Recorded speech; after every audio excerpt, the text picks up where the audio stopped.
Alright guys, this video is actually going to be really quick. I just wanted to show something. I am in the process, actually I just got done putting the transmission and new engine into the all-wheel drive CRX. And you can see these are nice, fresh, not cracked sleeves this time. It's still got the same Weissico pistons, and it's got the same Manley rods with the Eagle crank and everything. It's still the 95mm stroker. So it's looking pretty good though. Everything's nice and freshly surfaced. They checked the head at the machine shop. The head is straight and good to go. I just got this new Fel-Pro head gasket. Shout out to the boys over at Advanced Auto Parts for it. Got a good deal on that. And we're actually going to copper spray this right now, which I have some copper spray back over there to get a nice extra little seal. Obviously have my dowel pins. I'm going to go ahead and put the head onto the block right now and get pumping for the rest. I'm not going to show you guys too in depth just because you guys have seen me put motors together a bunch and I kind of want to knock this out. But I just wanted to give you a few updates here and there. Skip forward a couple hours. Obviously, the manifold is different compared to how it was before we took everything apart. I think it really just makes it look so much cleaner in the engine bay. But yeah, we're all together right now. I'm just making sure that I don't have anything left over. The only thing that's not there at the moment would be the spark plugs, the coils, and the coil plate. Those three things. Because since it is a fresh motor right now, we're going to do some priming of the oil pump to get some oil everywhere. We just topped it off with some fresh oil. And we're just using some cheap oil to do a break-in, a couple heat cycles without like revving it or anything, just here on jack stands to get the rings nice and sat, and then we'll drain that cheap oil and put some good oil. But yeah, we're just gonna do that to build compression of the oil, and then we'll put the spark plug so then it can fire up while having oil everywhere where it needs without a big load. So it's just a little trick so you don't really mess up your bearings before you do a first start and whatnot. Yeah, just gonna double, triple, and quadruple check everything before we give it a first crank. And we should be live here in just a second. Not live, but... Oh, here's a prime example of something I forgot. Alternator belt. Gotta put that on real quick. But aside from that, we should be pretty good. Belt is on. Like I said, there's already oil. Put some water and coolant as well. All charge pipes are hooked up. All the connectors seem to be in place. Ground is there. Ground for the engine and transmission are both hooked up as well. Slave. All the mounts are tight. Yeah, I think she's good to start priming. Just connected the battery. Gonna go ahead back here and flip it to the on switch. And the battery's been sitting for a while, so I'm gonna put my jump box on it so it can have a nice easy crank, and we should be good to go. I also disconnected my fuel pump because it is to the ignition, so I'm gonna go ahead and start cranking. I have my oil pressure right here.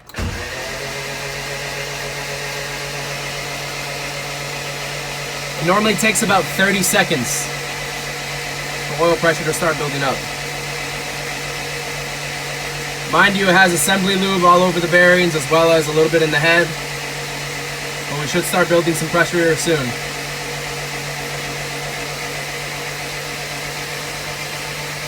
You can hear the pitch of the engine start changing. It's turning over super easy right now compared to how it was. So just on crank, we're doing over 20 pounds of pressure, of oil pressure. So she's really circulating over there. We should be good right there, and you can tell that there's no like clunking or anything from the engine. Like it's good to go.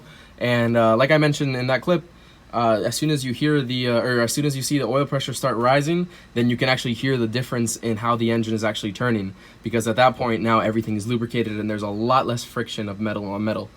So yeah, I'm gonna hook up the spark plugs, or put in the spark plugs, hook up the coil on plug and everything, and should be good for a first start. Alright, so you saw us prime the oil system last night. We're actually skipping forward to the next morning, but we are all set. The only thing that I need to do after this is tie up a few wiring stuff, like to the fan. Gotta rewire that because I put a new fan on there, and a few other things. But I'm gonna put my jump box on it right now and give it a go for the first start. There, turn it on, jump start. I'm gonna try it out. Let's see how it goes.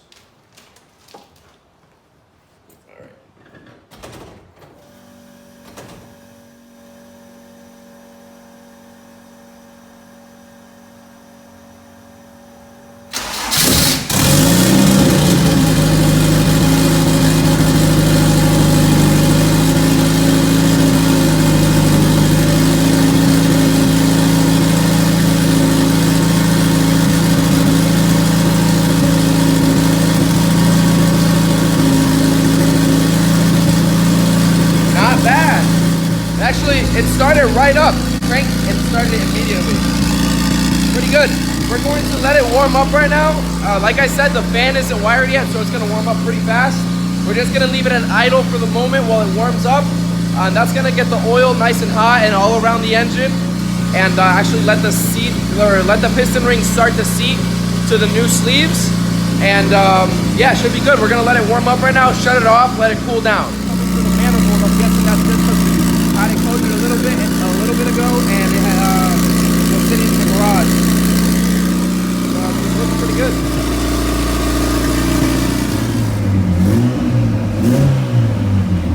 She's responsive, sounds healthy. I'm gonna play with the idle screw a little bit and bring the idle down later. But it's starting to get up to temperature. It's not even close to half yet. It's probably like at a third right there. But I'm gonna go ahead and shut it off and let it cool down. Most importantly, oil pressure is perfect. It's right over 80. Obviously, like I said, it's still warming up and the idle is high. That's why it's a lot higher than other cars would be at idle.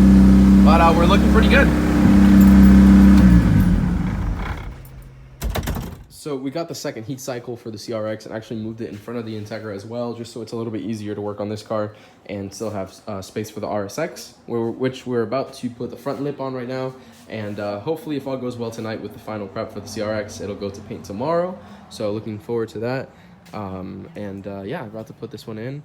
But the CRX is running again, and she started out perfectly. Next thing we need to do is just drain out the oil after the third heat cycle like we're gonna do and switch it for the VR1.